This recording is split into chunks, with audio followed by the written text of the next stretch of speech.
Hello दोस्तों, कैसे हैं आप लोग? ठीक हैं दोस्तों। इस वीडियो के अंदर हम डिस्कस करेंगे असगर लगारी वर्सेस फेडरेशन ऑफ पाकिस्तान। ये लाहौर हाई कोर्ट 2015 का केस है दोस्तों। ये भी बहुत ही एक अहम इन्वायरमेंटल लॉ केस है और ख़ुसूसन ग्लोबल क्लाइमेट चेंज लिटिगेशन के हवाले से भी इसको माना जाता है। यानी ये वो मुकदमा है दोस्तों, ये वो केस लॉ है जिसको इंटरनेशनल लेवल के ऊपर भी रिकग्नाइज़ किया गया था। तो इस केस का जो फैसला था वो लाहौर हाई कोर्ट ने डिसाइड किया था 2015 में, और उस टाइम जस्टिस थे सैयद मंसूर अली शाह साहब। इन्होंने ये फैसला सुनाया था इस मुकदमे के अंदर। तो इन्होंने जनाब एक बात कही थी कि हुकूमत नाकाम हो चुकी है अपनी क्लाइमेट चेंज पॉलिसी को इम्प्लीमेंट करने में, और दूसरा हुकूमत अपनी पॉलिसीज़ के ज़रिए जो हमारे पाकिस्तानी लोगों के जो फंडामेंटल राइट्स हैं उसकी वायलेशन भी हो रही है। यानी हुकूमत क्लाइमेट चेंज पॉलिसी को इम्प्लीमेंट नहीं कर रही, उससे क्या हो रहा है, जो पाकिस्तानी शहरी हैं उनके जो फंडामेंटल राइट्स हैं, जो उनके बुनियादी हकूक़ हैं, वो भी मुतासर हो रहे हैं। और दूसरा उन्होंने ये रिकग्नाइज़ किया इस केस के अंदर कि भाई ये जो क्लाइमेट चेंज है ना, ये जो मौसमियाती तब्दीली है ना, ये कॉन्स्टिट्यूशनल और ह्यूमन राइट इशू है। ये कोई आम साधारण मामला नहीं है भाईजान, ये आपका आइनी और ह्यूमन राइट्स का इशू बन चुका है। और दूसरा दोस्तों, इस केस के अंदर अदालत ने एक क्लाइमेट चेंज कमीशन बनाया था ताकि हुकूमत के ऊपर नज़र रखी जाए कि हुकूमत की जो पॉलिसीज़ है, कौन सी पॉलिसीज़ वाला क्लाइमेट चेंज के हवाले से उसकी इम्प्लीमेंटेशन हो रही है कि नहीं हो रही। तो कहने का मतलब है कि भाईजान इस मुकदमे के ज़रिए क्लाइमेट जस्टिस और इन्वायरमेंटल प्रोटेक्शन को बहुत ज़्यादा प्रोमोट किया गया, और ये बहुत ही अहम मुकदमा है। तो जनाब सबसे पहले अब ज़रा इसका ओवरव्यू और साइटेशन देखते हैं केस की। टाइटल तो मैंने आपको बता दिया। अब इसमें पिटिशनर कौन है? भाईजान एक बंदा है जिसका नाम है असगर लगारी। वो एक्चुअली एक किसान है साउथ पंजाब का, और साथ में लॉ स्टूडेंट भी था। अब रिस्पोंडेंट किसके खिलाफ उसने मुकदमा किया था? भाईजान हुकूमत पाकिस्तान। साथ में ये जो सूबाई और फेडरल लेवल पे जितनी भी मिनिस्ट्रीज़ हैं, मिनिस्ट्री ऑफ क्लाइमेट चेंज और जितने भी relevant federal and provincial government department है, सबको इसने चैलेंज किया। यानी पंजाब हुकूमत के साथ साथ विफाकी हुकूमत को भी इसने रगड़ा लगाया। तो इसका पिटीशन नंबर क्या है दोस्तों? रिट पिटीशन नंबर है 25501 2015। और अदालत कौन थी? Lahore high court. और जस्टिस कौन थे जिन्होंने इस केस को सुना? एक ही बंदा था भाईजान, सैयद मंसूर अली शाह साहब। नाम तो आपने सुना ही होगा, ठीक है। तो दोस्तों इस केस के अंदर ना अदालत ने 3 डिफरेंट किस्म की जजमेंट दी थी। पहली जजमेंट दी थी 4 सितंबर 2015 को। उसके बाद फिर उसका फॉलोअप लिया 14 सितंबर 2015 को, ठीक है। उन्होंने जो भी ऑर्डर दिया था कि जी क्लाइमेट चेंज कमीशन बनाए, उसकी सुपरविजन, और आखिर में बाद में 25 जनवरी 2018 में उसको दोबारा रिव्यू किया, क्योंकि असल में अदालत ने इस फैसले के ज़रिए एक कमीशन बनाने का हुक्म दिया था। कि उस कमीशन ने फिर क्या काम किया, 2018 में अदालत ने उसको दोबारा बुला लिया और उसने अपनी रिपोर्ट जमा कराई, ठीक है। अब ये इसकी नेचर क्या है मुकदमे की? यार ये एक आइनी पिटीशन थी और पब्लिक इंटरेस्ट लिटिगेशन का ये मामला है, ठीक है। अब देखते हैं background and facts of case. तो दोस्तों जो पिटिशनर था, बंदा था, वो था असगर लगारी। यार ये लॉ स्टूडेंट भी था और किसान भी था। तो यार इसकी फैमिली की ना कोई 500 एकड़ के लगभग जो है ना वो ज़मीन थी, जिसके ऊपर वो क्या कहते हैं गन्ने की काश्त करता था रहीमियर खान डिस्ट्रिक्ट में, साउथ पंजाब के अंदर। तो उसने कहा कि यार मेरी जो फसल है ना वो क्लाइमेट चेंज की वजह से बड़ी मुतासर हो रही है, ठीक है। तो क्लाइमेट चेंज की वजह से, मौसमियाती तब्दीली की वजह से मेरा बड़ा नुकसान हो रहा है, मेरी ज़मीन का नुकसान हो रहा है, मैंने गन्ने की काश्त कर रहा हूँ, इसके अलावा आम के भी बागात है वो भी मुतासर हो रहे हैं। तो इसने क्या किया जनाब, लाहौर हाई कोर्ट में पिटिशन, कॉन्स्टिट्यूशनल पिटिशन दाखिल की वफाकी हुकूमत और सूबाई हुकूमत के खिलाफ, और उनको कहा कि इन्होंने क्लाइमेट चेंज को जो है ना सही तरीके से डील नहीं किया, एड्रेस नहीं किया। और साथ में इसने कहा कि हुकूमत पाकिस्तान ने तो ऑलरेडी 2 चीज़ें बनाई हुई हैं। एक तो नेशनल क्लाइमेट चेंज पॉलिसी बनाई थी पाकिस्तान ने 2012 की, और दूसरा उसका फ्रेमवर्क था for implementation of climate change policy 2014 से लेकर 2030। तो कहना कि पाकिस्तान ने ऑलरेडी ये 2 चीज़ें अडॉप्ट कर रखी हैं, लेकिन उसके बावजूद भी कोई फ़र्क नहीं पड़ा, कोई क्लाइमेट चेंज के ऊपर काम नहीं हो रहा। यानी पॉलिसी भी बना रही है, उसकी इम्प्लीमेंटेशन का जो फ्रेमवर्क है वो भी तैयार कर रखा है, लेकिन अमल नहीं हो रहा भाई साहब। तो ये जनाब इस बंदे का मसला था, असगर लगारी का।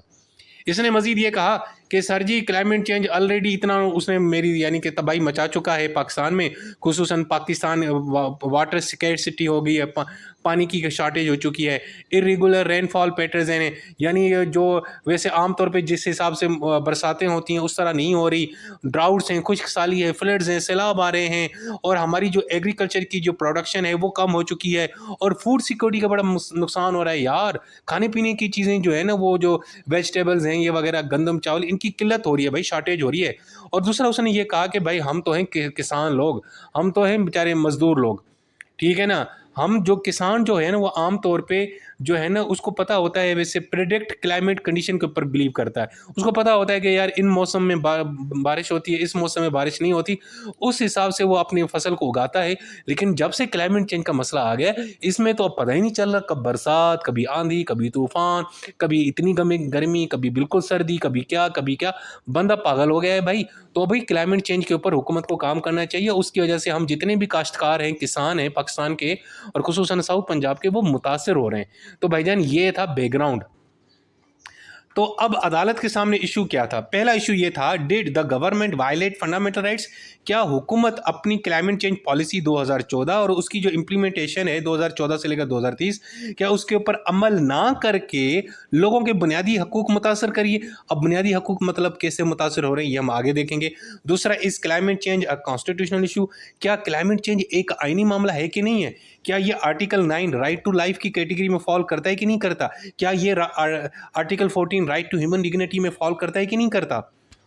तीसरा इशू ये था, can judiciary order the government act? क्या जुडिशरी या अदालत जनाब हुकूमत को ये हुक्म दे सकती है कि तुम अपनी क्लाइमेट चेंज के ऊपर पॉलिसीज के ऊपर अमल करो? जब एग्जीक्यूटिव फेल हो जाए, यानी जब हुकूमत या सरकार फेल हो जाए, तो क्या अदालत उसको हुक्म दे सकती है कि चल बेटा जाके ये काम करो? ये भी एक सवाल है। दूसरा ये है कि जनाब जो हुकूमत ने ये भी एग्जामिन करना है, जो इंस्टीट्यूशनल मैकेनिज्म है वो इस तरह क्रिएट करना चाहिए ताकि पाकिस्तान की जो क्लाइमेट चेंज की पॉलिसीज़ हैं उसकी इम्प्लीमेंटेशन हो। तो यानी कौन सी मेजर्स लेनी चाहिए? यानी हमने मान लिया कि हुकूमत ने पॉलिसी तो बनाई है, लेकिन मसला तो इम्प्लीमेंटेशन का है ना दोस्तों। उसके हवाले से किस तरह का मैकेनिज्म होना चाहिए, ये भी मसला अदालत ने देखना था। तो दोस्तों अब सबसे पहले जो हमारे लगारी साहब हैं पेटिशनर, वो आके अपने आर्गूमेंट पेश करते हैं। पहला आर्गूमेंट उसने कहा कि भाई हुकूमत की नाकामी की वजह से, उसकी जो है ना failure to implement climate change policies की वजह से ना, जो शहरी है ना उनके ना ये सामने वाले ये जो बुनियादी हकूक़ मुतासर हो रहे हैं। यानी आर्टिकल 9 राइट टू लाइफ, ज़ाहिर बात है अगर हवा सही नहीं होगी, इन्वायरमेंट सही नहीं होगी, खाने पीने की शॉर्टेज हो जाएगी क्लाइमेट चेंज की वजह से, तो लोग मर जाएंगे, जीने का हक खो जाएंगे। ह्यूमन डिग्निटी आर्टिकल 14, हम जो है अशरफ मखलूक़ात हैं, हमें इज़्ज़त के साथ रहना चाहिए, पोल्यूशन फ्री इन्वायरमेंट के साथ रहना चाहिए, हमें हमारी ज़रूरियात पूरी होनी चाहिए, वो नहीं हो रही। Right to property article 23, okay ji मेरी प्रॉपर्टी है, मैं ज़मीन की काश्तकारी करता हूँ, मेरी ज़मीन है, उसको नुकसान पहुँच रहा है क्लाइमेट चेंज से और उसकी प्रोटेक्शन नहीं हो रही आर्टिकल 24 से। तो उसने कहा भाई ये मेरे बुनियादी हकूक़ मुतासर हो रहे हैं, किसकी वजह से? हुकूमत की वजह से। क्यों? क्योंकि हुकूमत क्लाइमेट चेंज की पॉलिसी के ऊपर अमल नहीं कर रही। अच्छा जी, दूसरा उसने कहा कि भाई ये क्लाइमेट चेंज ने ये इमीडिएट थ्रेट है, ये जो मसला है ये अभी मौजूद है, अभी चल रहा है, इसको अभी हल करो, ये फ्यूचर पे ना डालो। ये भी इसने आर्गूमेंट दिया, क्योंकि already agriculture, water resources, public health, food security already भाईजान मुतासर हो चुकी है। तीसरा आर्गूमेंट उसने कहा कि भाई हुकूमत ने पॉलिसीज़ तो बनाई हैं, लेकिन ये हुकूमत वाले बड़े निकम्मे हैं, नालायक लोग हैं, ये इसके ऊपर अमल नहीं कर रहे। तो जनाब ये भी बड़ा मसला है। दूसरा ये है कि ये हुकूमत की आईनी ज़िम्मेदारी है कि वो अपने शहरियों को इन्वायरमेंटल जो हार्म्स हैं उससे महफूज रखे, यानी क्लाइमेट चेंज से महफूज रखना हुकूमत की आईनी ज़िम्मेदारी है, ठीक है। और बाकी जो नेचुरल रिसोर्सेज है उसकी मैनेजमेंट करना भी हुकूमत की ज़िम्मेदारी है। और उसने कहा है कि भाईजान क्योंकि हुकूमत यानी एग्जेक्टिव नाकाम हो चुकी है, इनएक्टिव है, नाअहल है, नालायक है, तो जुडिशरी को आगे बढ़ना चाहिए और इंटरवेन करना चाहिए और क्लाइमेट चेंज की जो पॉलिसीज़ है उसके ऊपर इम्प्लीमेंटेशन करवानी चाहिए। यानी ये अदालत को कह रहा है कि प्लीज़ अब तुम ही कुछ करो मेरे दोस्त, इन्होंने हुकूमत का कोई हाल नहीं है।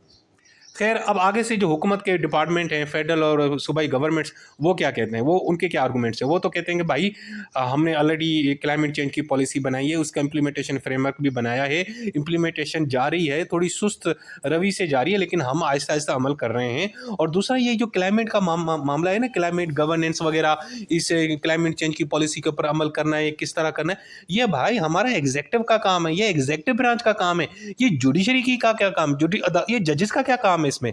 यानी इन्होंने ये भी आर्गूमेंट दिया। और दूसरा उसने कहा कि क्योंकि उन्होंने कहा कि देखें जो क्लाइमेट चेंज की जो पॉलिसी है ना उसके ऊपर अमल करने के लिए ना हमें पैसे चाहिए, माल चाहिए, सफिशिएंट फंड्स चाहिए, कोऑर्डिनेशन हो ना भाई, कोऑर्डिनेशन चाहिए। हुकूमत के बहुत सारे डिपार्टमेंट्स हैं, सूबाई, फेडरल, ये वगैरह, इनके आपस में कोऑर्डिनेशन का मसला है और इंस्टीट्यूशनल कैपेसिटी का भी मसला है। हमारे अंदर इतनी सलाहियत भी नहीं है कि हम इन मामलों को किस तरह टैकल करें। तो इसकी वजह से हम जो क्लाइमेट चेंज की जो पॉलिसीज़ है ना उसके ऊपर अमल करने में हम ज़रा थोड़े से यानी कि परेशान हैं, थोड़े हमें नाकामी का सामना करना पड़ा और हमारे लिए मुश्किलात हैं। यानी कौन सी वजूहत उसने बताई, एक तो पैसे नहीं है हमारे पास, दूसरा कोऑर्डिनेशन का मसला है, तीसरा जो है इंस्टीट्यूशनल कैपेसिटी, हमारे जो इदारे उनके अंदर इतनी कैपेसिटी नहीं है, अहलियत नहीं है कि वो क्लाइमेट चेंज के मामले को टैकल कर सके। तो इस वजह से जो पॉलिसी है क्लाइमेट चेंज की उसके ऊपर अमल करने में हमें मुश्किल पेश आ रही है। जनाब अदालत ने आगे आगे चल के फैसला सुनाया। अब अदालत ने सबसे पहले तो वानी भाईजान वो जो पिटिशन है उसको अलो किया और उसने कहा कि भाई ये जो नेशनल क्लाइमेट चेंज पॉलिसी है 2012 और ये जो फ्रेमवर्क है उसकी इम्प्लीमेंटेशन का, इसको बगैर किसी डिले के इम्प्लीमेंट किया जाए। यानी जस्टिस मंसूर अली शाह साहब ने कहा कि मैं असगर लगारी की बात को मानता हूँ, उसको गले लगाता हूँ, ये बिल्कुल लड़का ठीक कह रहा है। और साथ में इसने जो कहा ना कि हुकूमत की पॉलिसी भी बनी हुई है, फ्रेमवर्क भी बना हुआ है, तो मैं ऑर्डर देता हूँ कि भाई बगैर किसी डिले के इसके ऊपर अमल किया जाए। नंबर 1। नंबर 2, क्लाइमेट चेंज या सीरियस थ्रेट्स। मंसूर अली शाह साहब ने कहा भाई क्लाइमेट चेंज बहुत ही बड़ा मसला है पाकिस्तान का, सबसे बड़ा, क्योंकि ये वाटर रिसोर्सेज को के लिए ख़तरा है, फूड सिक्योरिटी का मामला, एग्रीकल्चर, एनर्जी सिक्योरिटी, ये बहुत बड़ा मसला है। दूसरा उसने कहा कि हुकूमत की इन एक्शन, हुकूमत की नाअहली की वजह से या सुस्त रवि की वजह से, हुकूमत के फेल्योर होने की वजह से, क्योंकि वो क्लाइमेट चेंज पॉलिसी के ऊपर अमल नहीं कर पा रही, इससे जो हमारे शहरी हैं उनके फंडामेंटल राइट्स वाकई मुतासर हो रहे हैं। यानी असगर लगारी का जो नुकता है उसको उसने सही माना, यानी राइट टू लाइफ और राइट टू ह्यूमन डिग्निटी, ये दोनों जो है ना हमारे फंडामेंटल राइट्स मुतासर हो रहे हैं हमारी आवाम के हुकूमत की नाअहली की वजह से। तीसरा आर्गूमेंट उन्होंने ये दिया कि लाहौर हाई कोर्ट ने पता क्या किया, उसने कहा है कि भाईजान प्रॉब्लम सिर्फ ये नहीं है कि क्लाइमेट चेंज की पॉलिसी नहीं है, बल्कि प्रॉब्लम यह है कि हुकूमत की फेल्योर है, हुकूमत की नाकामी है कि उसके ऊपर अमल नहीं करी।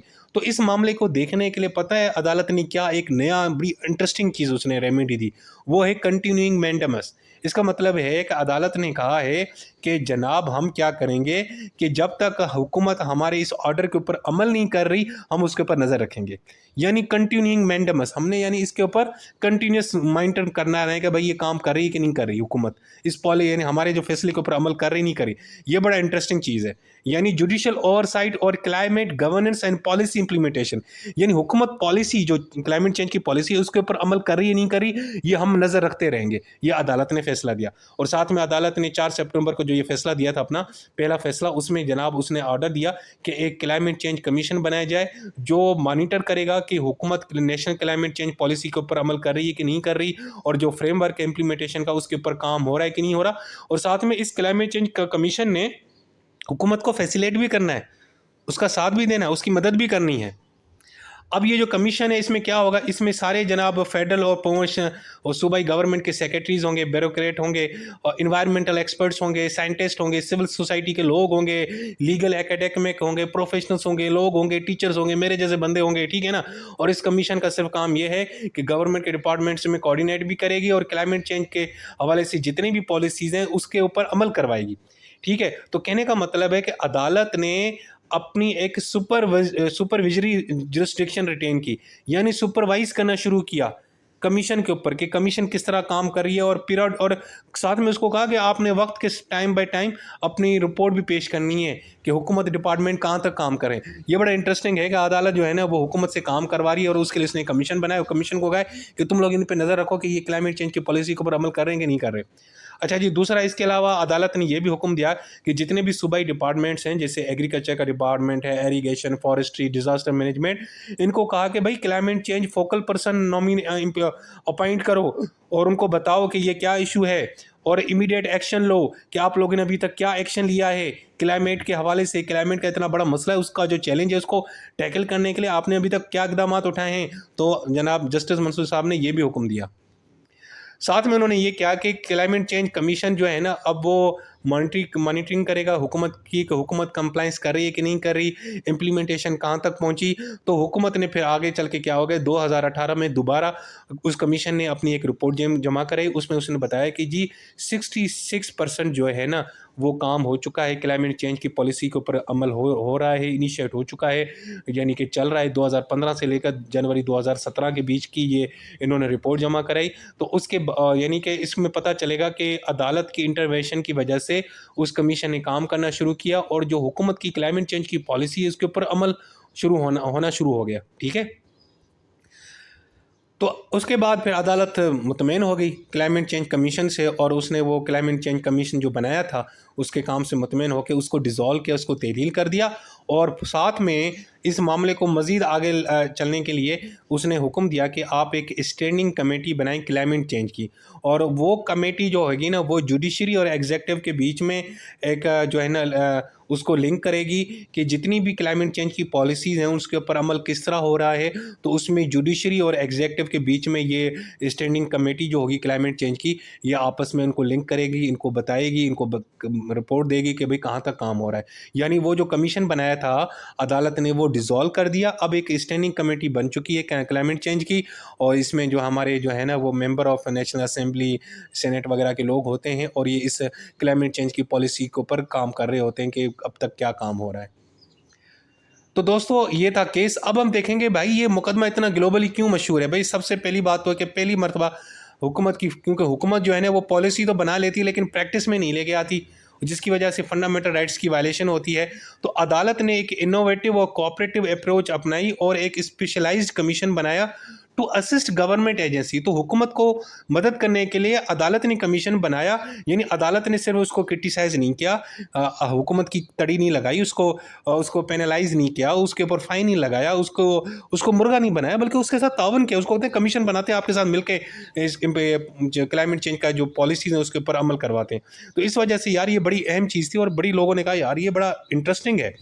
अच्छा जी, इसके अलावा ग्लोबल साउथ, भाई ये क्या मामला है। भाई ये अदालत का जो फैसला है ना, क्योंकि पाकिस्तान डेवलपिंग कंट्री है दोस्तों, तो पाकिस्तान जैसे गरीब मुल्क में इस तरह का कोई फैसला करना जिसमें क्लाइमेट चेंज को एड्रेस करना, गवर्नमेंट को अकाउंटेबल ठहराना और जो वनरेबल कम्युनिटीज़ हैं उनको प्रोटेक्ट करने के लिए कि भाईजान अभी तक अमल हुआ है कि नहीं हुआ क्लाइमेट की पॉलिसीज़ के ऊपर, तो ये जो फैसला है एक गरीब मुल्क की तरफ से उनका ये बहुत अच्छा फैसला है और हम इस चीज़ को अप्रिशिएट करते हैं कि वहाँ की अदालतों में इतना शऊर है कि वो क्लाइमेट चेंज के ऊपर सीरियस ले रही हैं, हुकूमत को अकाउंटेबल ठहरा रही हैं, हुकूमत से काम ले रही हैं, उसकी पॉलिसीज़ के ऊपर हुकूमत को कह रही हैं कि इम्प्लीमेंट करो, कमीशन बना रहे हैं। तो ये ग्लोबल साउथ में, ठीक है ना, डेवलपिंग कंट्रीज़ में, गरीब मुल्कों में ये जो है ना फैसला बड़ा यानी कि बड़ी इसकी अहमियत यानी कि मानी जाती है और बड़ा ये फेमस हुआ, क्योंकि भाई आपको पता है कि जो ग्लोबल साउथ है, ये जो डेवलपिंग कंट्रीज़ हैं वो क्लाइमेट चेंज में तो उनकी कंट्रीब्यूशन बिल्कुल ना होने के बराबर है ना दोस्तों।